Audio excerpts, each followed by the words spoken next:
Magandang araw. Welcome to Principles of Steel Design. Our topic for today is about the flexural members. Let us identify our lesson objectives. At the end of this module, you will be able to first define what flexural members are. Second, determine the different conditions and notations used in solving for the flexural stress of a beam. And lastly is to calculate for the ultimate flexural stress that a beam could carry. So first, let us identify or let us define the flexural members. Flexural members or beams are defined as members acted upon primarily by transverse loading. So often gravity-dead and live load effects. Thus, flexural members in a structure may also be referred to the following. So ibig sabihin lang nito, ito daw yung mga possible na flexural members natin na makikita sa construction. They are the girders, the joists, the purlins, the girts, and then the lintels. Okay, so pag tinanong tayo, ano ba yung mga klase ng flexural members or identify natin ano ba yung mga masasabi natin flexural members, ito po yung mga example nun.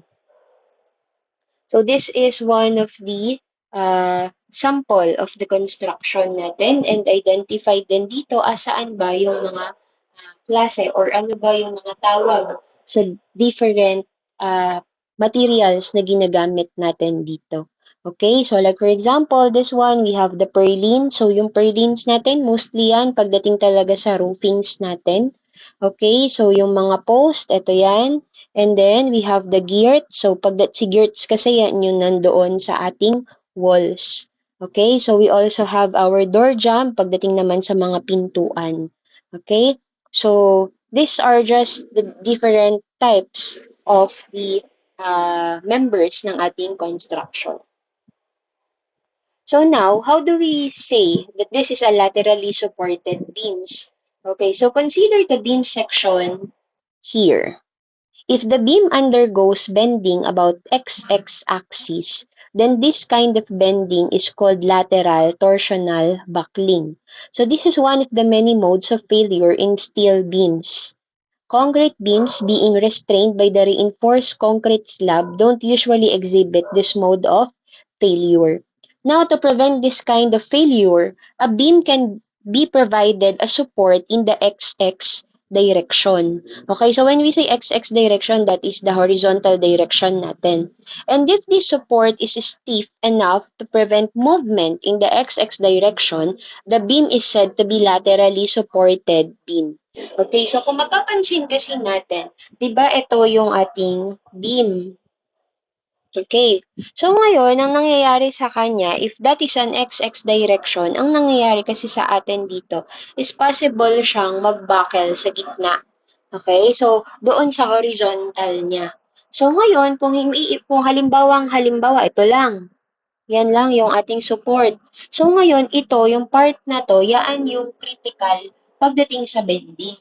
Okay? Kasi wala na siyang support na nagbibigay sa kanya. Okay? So, kailangan kasi masuportahan natin. Kaya nga, di ba, ang nangyayari sa atin is habang humahaba yung pagitan ng supports natin, mas nagiging critical yung ating members. Okay? So, that's why ito, yung mga part na to, nagkaroon siya ng mga bracing para masuportahan niya lalo yung ating member. Okay? So, para hindi siya mag-bend. Alright? So, let us talk now about the flexural stress. If the beam is subjected to a bending moment, the stress may be computed using the flexural formula FD is equal to MC over I. When the stress are within the limit of the material, the procedure is called elastic design or allowable stress design. So, pagdating naman talaga sa designing natin, we always check for the allowable. Okay, so ano lang ba yung kakayahan niya? Ano lang ba yung pwede nating gamitin? So, the general formula for the bending or the flexural formula is FB is equal to MC over I. But we also know that we can use the M over S, wherein si S natin kasi, 'di ba? S is equal to I over C. Okay, so kumbaga, ay nagkaroon lang tayo ng additional formula but then same pa rin naman nung kalalabasan. Wherein Si FB is the extreme fiber stress. CM is the bending moment at the section under consideration. So, di ba, meron tayong bending moment along x-axis and y-axis. Then, yung I natin is the moment of inertia of the cross-section with respect to the neutral axis. Then, we also have our C, wherein that is the distance from the neutral axis to the extreme fibers. Okay? And then, aside from that is just the S or the section modulus.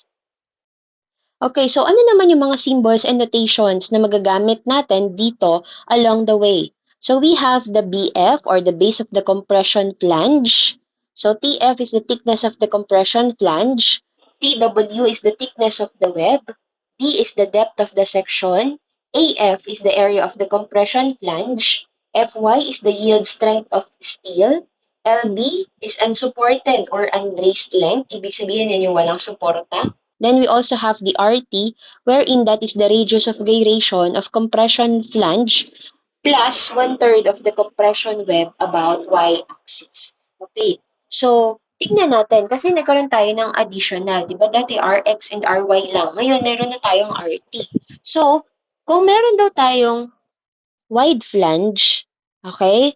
So, kung ito yung neutral axis natin, masasabi natin that this is the compression and this is the tension, okay? So, si RT daw natin is kinukuha lang natin siya using this one.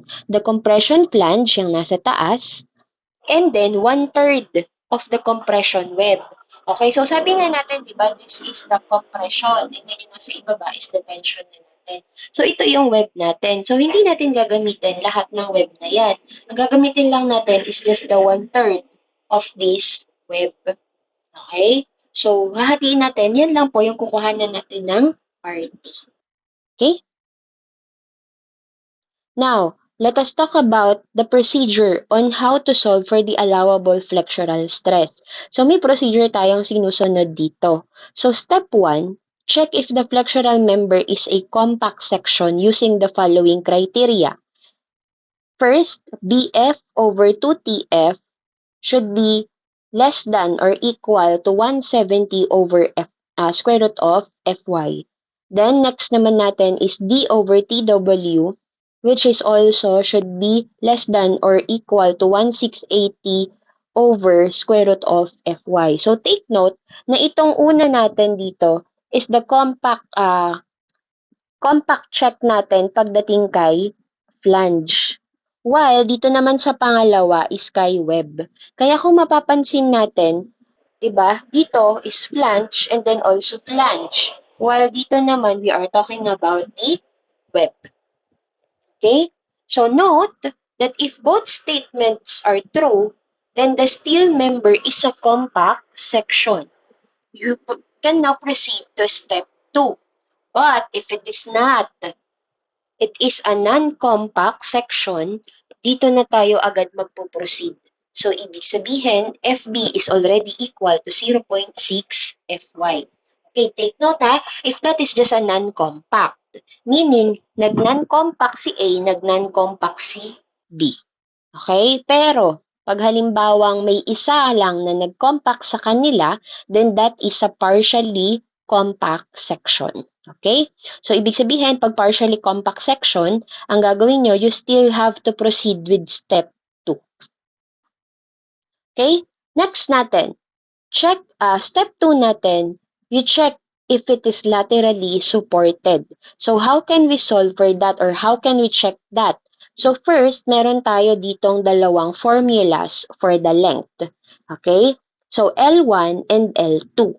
Si L1, to solve for L1, we have 200 BF over square root of Fy. While si L2 naman is equal to 137,900 over FYD over AF or the area of the flange. Ngayon, pag nasolve na natin si L1 at si L2, whichever is smaller between the two will be the LC. Okay? Then, whichever is greater between the two, and that will now be the LU. So, ibig sabihin, si LC is the smaller value, okay? And then, si LU naman is the greater value. So take note of that. Aside from solving for L1 and L2, you have to identify which is which. Okay? Sino si LC at sino si LU. Okay?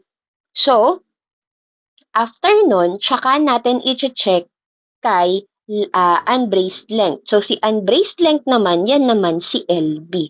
Okay? So, si unbraced. Ibig sabihin, ito yung binibigay na given sa atin. So, these are the conditions. If LB is less than or equal to LC, then that is laterally supported. But, if LB is greater than LC, but less than or equal to LU, ibig sabihin nakapagitna si LB kay LC at kay LU, that is partially laterally supported. Then, pag naman mas mataas si LB kaysa kay LU, then ibig sabihin that is laterally unsupported.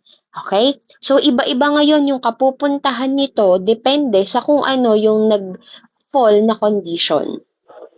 So, now, for step 3, obtain the value of the allowable bending stress for the flexural member using the following.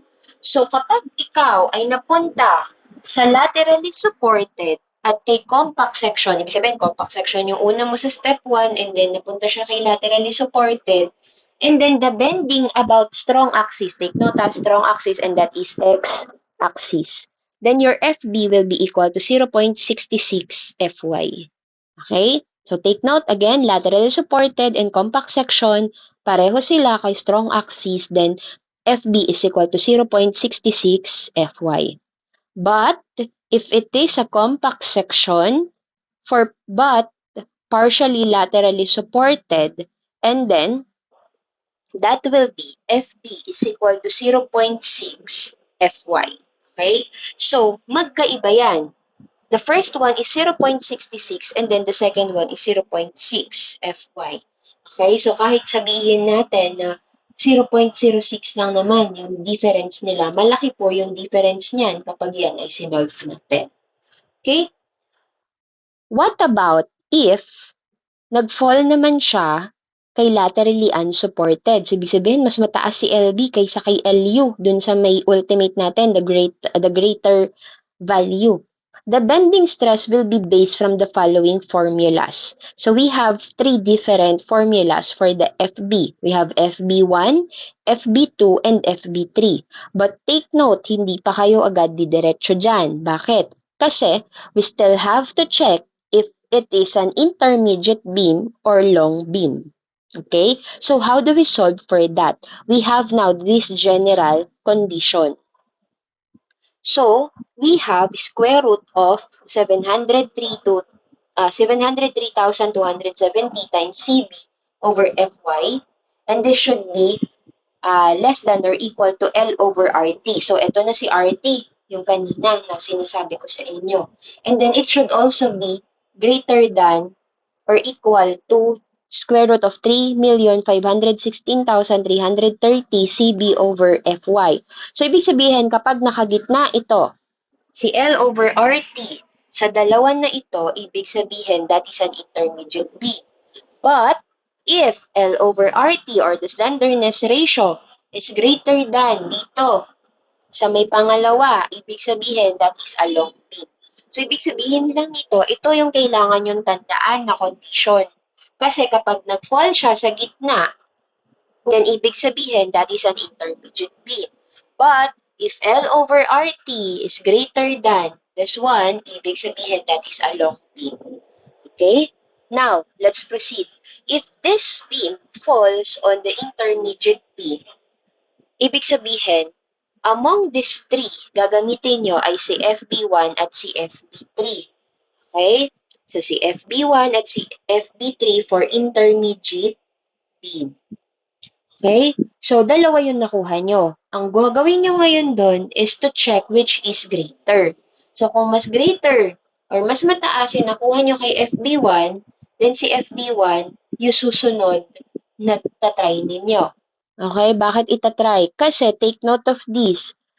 You have to check for the larger value between FB1 and FB3 but not greater than 0.6 Fy. So halimbawa, nakuha nyo that FB1 is greater than FB3. So nag-govern na si FB1 pero hindi pa siya totally governing load. Why? Because you still have to check FB1 should not be greater than 0.6 Fy. Okay? So, ibig sabihin, hindi siya agad nakukuha. Kailangan nyo pa rin i-check kasi kapag halimbawang na-greater than siya kay 0.6 Fy, then si 0.6 Fy ang mag-govern. Okay? Now, let's move to our long beam. So, si long beam naman, okay, so take note naman din dito, before we go on, si long beam, ang gagamitin nyo naman among the three is FB2 and FB3. So, balikan natin ito. So, si FB2 at si FB3 para kay long beam. So, ibig sabihin pala, si FB3 ang kailangan kabisado nyo talaga. Kasi, magagamit nyo siya either kay intermediate or kay long beam. Okay? So, baka nagtataka din kayo, ano naman yung CB? Okay, so si CB naman ay nakukuha din po yan.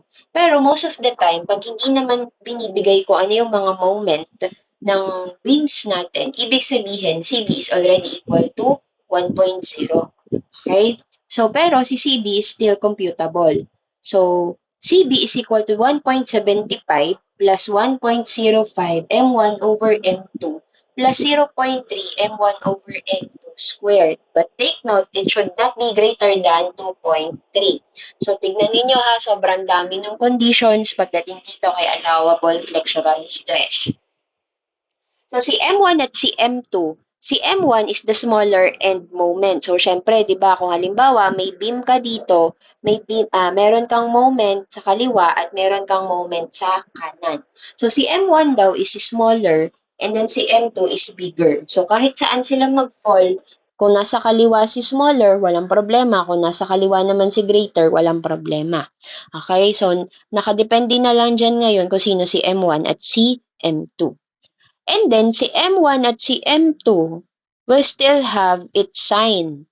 Sign na positive or negative. Okay, positive siya if yung ating M1 over M2 ay magkakaroon ng bending in curvature.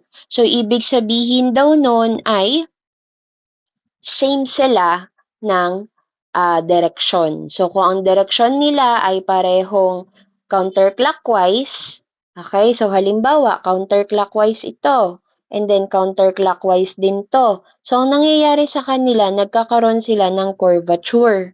Okay, ganyan yung nagiging curve nila. While if M1 over M2 is opposite sign, okay, magkaiba sila ng sign. Like for example, yung isa ay clockwise, yung isa ay counterclockwise. So therefore, this is a negative. Okay? So, ang nangyayari kasi sa bending naman yan ay gumagawa siya ng curve. Okay? So that is to check the sign of the M1 over M2. Okay, positive pag same ng direction, pero kapag negative naman siya kapag opposite sila ng direction. So, again, RT, that is the radius of gyration of the compression flange plus 1/3 of the compression web about y-axis. Okay, so dito naman, si RT is equal to IT over AT. So, same pa rin naman on how to solve for that, diba? Ang nangyari na lang talaga dyan is nabago lang yung kino-consider natin na area. Okay, so maliban pa po dyan, okay, hindi pa tayo natatapos. For partially compact and laterally supported, okay, halimbawa, sabi natin, isa lang yung nag-compact. Okay? Pero laterally supported siya. Then, magpo-proceed tayo dito sa formula na ito. We have FB is equal to Fy is multiplied by 0.79 minus 0.000762 dF over 2TF multiplied by square root of Fy. Provided that, okay, kailangan may i-check pa din tayo. Sabi natin, si BF over 2TF ay mas mataas kaysa doon sa una natin, kaya hindi siya nag-compact, kaya siya nag-partial compact, diba? But take note, check pa din natin if that is less than kay 250 over square root of Fy. So kapag nakuha natin, nagtama yung naging condition na ito, then we can now proceed with this one. Okay? And then, next natin, for compact section, but the bending about weak axis, again, ang weak axis natin, that is the y-axis. Okay? And then dito naman, ang gagamitin natin should be 0.75 Fy. Okay, so para mas maintindihan natin on how to solve this using the NSCP Provisions 2001, then let us have now our sample problems on the following videos.